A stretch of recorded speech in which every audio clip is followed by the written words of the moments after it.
अस्सलामुअलैकुम। आज हम डिस्कस करते हैं जो आज हमारा नेक्स्ट टॉपिक था वो हमारी डिजीज़ में से हमने एक रीनल किडनी स्टोन्स कर ली थी। अब हमने करनी है किडनी फेलियर। किडनी के लिए वर्ड मैंने आपको पहले बताया था कि रीनल भी यूज़ हुआ है। अब हम बात कर लेते हैं किडनी फेलियर की। तो किडनी फेलियर की सबसे पहले किडनी फेलियर कैसे होती है, तो कंप्लीट और पार्शियल जो है किडनी जो है अपने फंक्शंस नहीं परफॉर्म कर पाती, जिसे हम किडनी फेलियर का नाम दे देते हैं। ठीक है, अब ये क्यों होती है, इसकी कॉजेज़ क्या हैं। तो इसमें डायबिटीज़ मेलिटस है कि हमें बहुत ज़्यादा शुगर, अगर हम बहुत ज़्यादा मीठा खाते हैं तो हमें शुगर हो जाती है। ये भी नहीं कह सकते हम मीठा खाते हैं कि हमें शुगर हो जाती है, नहीं, बहुत सारी और भी रीजंस होती हैं जिनकी वजह से हमें डायबिटीज़ मेलिटस हो सकती है। हाइपर टेंशन हो जाती है, हमें सडन इंटरप्शन होती है ब्लड सप्लाई में। ठीक है, हमें मतलब प्रॉपर ब्लड सप्लाई नहीं हो पाता, ओवर डोजेस हम लेना शुरू कर देते हैं, बहुत ज़्यादा आम ही दवाइयाँ खाना शुरू कर देते हैं। ठीक है, उनके बाद पे। ठीक है, सिम्टम्स क्या होंगे इसमें, अगर तो हाई लेवल ऑफ यूरिया हो गया है तो उससे हमें वॉमिटिंग होगी, नोज़िया होगा, वेट लॉस हो जाएगा और फ्रीक्वेंट यूरिनेशन होगा, और जो हमारे यूरिन में है वो ब्लड आना शुरू हो जाए। अगर एक्सेस फ्लूड मतलब होता है तो बॉडी में, तो ये कोस करता है स्वेलिंग ऑफ लेग्स। हमारी लेग्स जो है वो स्वेल हो जाती हैं, फीट भी हो जाते हैं और फेस भी हो जाता है, और हमें ब्रीथिंग में भी प्रॉब्लम आती है। तो अब इस किडनी फेलियर से का ट्रीटमेंट क्या होगा, कोजेस भी देख लिए, सिम्टम्स भी देख लिए, अब इसका ट्रीटमेंट क्या होगा। तो इसका ट्रीटमेंट दो होते हैं, एक तो डायलिसिस और एक होता है किडनी ट्रांसप्लांट।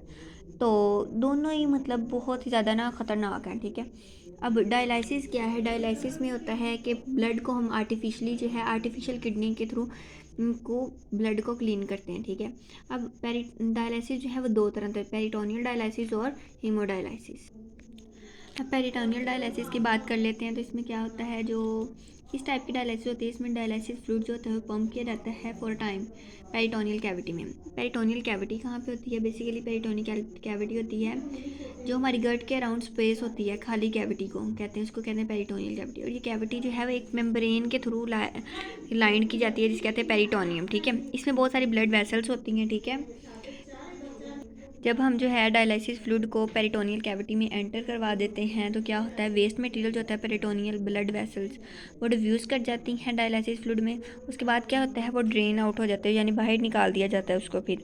और ये जो ट्रीटमेंट होता है ना पेरिटोनियल डायलिसिस, ये हर दिन करवाना बहुत ज़रूरी है। इससे पेरेंट्स जो है ना वो मतलब प्रॉपर अब बहुत ज़्यादा अनप्लेजेंट फील करता है। ठीक है, और उसके बाद अब ये देखें, ये डायलिसिस फ्लूइड है, ये हमारे ऑर्गन्स हैं, ये हमारी पेरिटोनियल कैविटी है गट के अराउंड। ठीक है, पेरिटोनियम जो है वो मेम्ब्रेन येलो कलर की नज़र आ गई, ये है। ठीक है, उसके बाद इधर से डायलिसिस फ्लूइड जब एंटर होता है, ठीक है, पेरिटोनियल कैविटी में, तो वेस्ट मटेरियल जो हमें डिफ्यूज़ कर जाते हैं टिश्यूज़ के थ्रू। ये जैसे देखें, ये देखें, डिफ्यूज़ कर गए हम।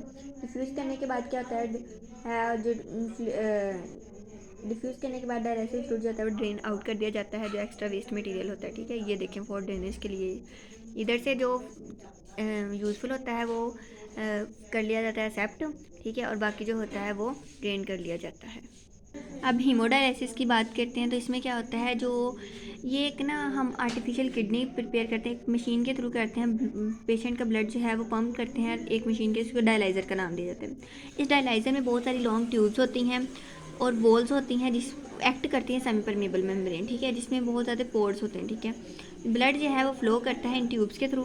ठीक है, जब इन ट्यूब्स के थ्रू ब्लड फ्लो करेगा तो डायलिसिस फ्लूइड जो होगा वो अराउंड द ट्यूब्स फ्लो करेगा। ठीक है, एक्स्ट्रा वाटर और जो साल्ट होगा वो ब्लड से रिमूव करके डायलिसिस फ्लूइड में डाल दिया, जो क्लीन ब्लड होगा वो हम रिटर्न बैक टू बॉडी कर लेंगे। ठीक है, बॉडी में दोबारा एंटर कर लेंगे। ठीक है, उसके बाद फिर क्या होता है कि ये क्यों करवाना पड़ता, ये तो पता है कि क्यों करवाना पड़ता है, क्योंकि किडनी जो है प्रॉपर फंक्शन नहीं परफॉर्म कर रही होती। लेकिन अब ये जो है ये हफ्ते में 3 दफ़ा करवाना पड़ता है। ये जो पेरिटोनियल डायलिसिस है हफ्ते में रोज़ करवानी पड़ती है, यानी रोज़ ही करवानी पड़ती है, और जो हीमोडायलिसिस वो 3 टाइम करवानी पड़ती है। अब ये देखें, इधर से बॉडी मतलब जो वेस्ट मटेरियल था इधर से ले लिया गया सारा, इस डायलाइज़र में डाला गया। इस डायलाइज़र में ट्यूब्स लगी हुई थी, तो डायलिसिस फ्लूइड जो था वो फ्लो कर रहा था अराउंड द ट्यूब्स, और जो बाकी जो सही था वो जो था वो इसमें दोबारा बॉडी में एंटर कर लिया गया है।